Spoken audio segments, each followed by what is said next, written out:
Toute difficulté possède en elle-même le germe d'un avantage équivalent ou supérieur.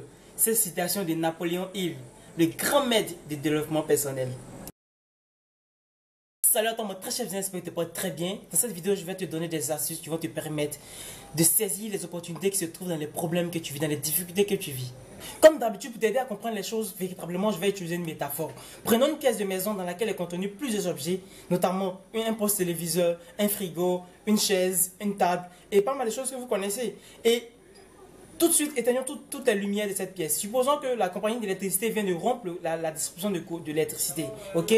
Et nous avons en main notre lampe torche, la lampe torche de notre téléphone portable. Et à chaque fois que nous allons voir un cahier, ça veut dire que nous avons suffisamment éclairé. À chaque fois que nous allons voir un stylo, tel ou tel objet, ça veut dire que nous avons suffisamment éclairé avec notre lampe torche. Et c'est ce qui se passe avec notre cerveau. Ici, notre cerveau va représenter cette pièce de maison et notre lampe torche va représenter notre conscience. À chaque fois que nous allons envoyer notre conscience à une zone spécifique dans notre cerveau, nous allons ressentir certaines émotions. Donc si nous ressentons une émotion de joie, c'est parce que nous avons envoyé notre conscience suffisamment dans cette partie de joie du cerveau. Si nous ressentons une certaine émotion de tristesse, ça veut dire que nous avons envoyé notre conscience dans cette partie de tristesse du cerveau. Alors je sais, mon très cher visionnaire, certains vont me dire, je n'ai pas pensé véritablement au succès. Je n'ai pas pensé véritablement à cet échec. Généralement, on parle d'échec. Généralement, on parle de tristesse, de souffrance. Mais je ne pense pas exprès à cette souffrance. C'est la situation même qui est là.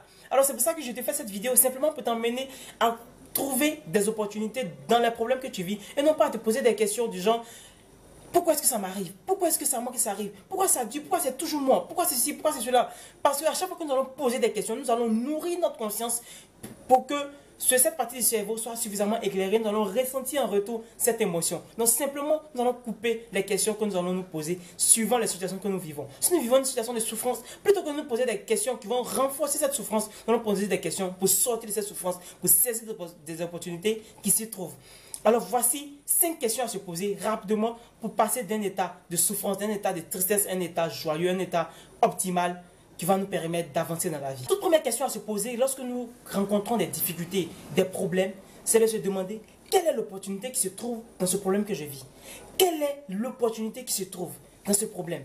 Généralement, nous disons, il n'y a aucune opportunité, il n'y a aucun avantage, il n'y a que du négatif. Non.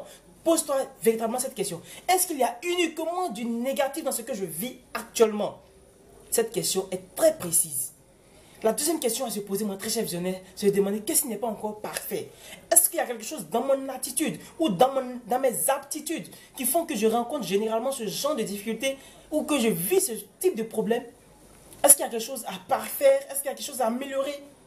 Ça, c'est le deuxième type de questions qu'il faut se poser. La troisième question, mon très cher visionnaire, à se poser, c'est qu'est-ce que je suis prêt à faire pour obtenir ce que je veux? Qu'est-ce que je suis prêt à faire véritablement pour obtenir ce que je veux? La quatrième question, je vais un peu plus vite. La quatrième question, c'est qu'est-ce que je suis prêt à ne plus faire pour obtenir ce que je veux? Qu'est-ce que je suis prêt à abandonner? Si ça doit être une contrainte morale ou physique, qu'est-ce que je suis prêt à abandonner pour obtenir ce que je veux? La cinquième question à se poser vient du simple fait que pour passer à un niveau supérieur, nous allons essuyer des frustrations, nous allons rencontrer des difficultés. Et donc là, la question à se poser, c'est est-ce que je suis prêt à tirer du plaisir dans les actions, que ce soit difficiles ou faciles à faire? Est-ce que je suis prêt à tirer du plaisir parce que je sais où je vais? Donc, comment est-ce que je peux tirer du plaisir à ce que je fais, à ce que je ne peux plus faire pour obtenir ce que je veux? Simplement, voici les 5 questions. Tu as trouvé ces 5 questions, mon très cher visionnaire. Tu vas aller au sommet dans toutes les difficultés que tu vas vivre, je te le promets. Merci de partager cette vidéo et de mettre à d'autres personnes de la voix. Je te dis, tu es obligé de réussir. À très vite.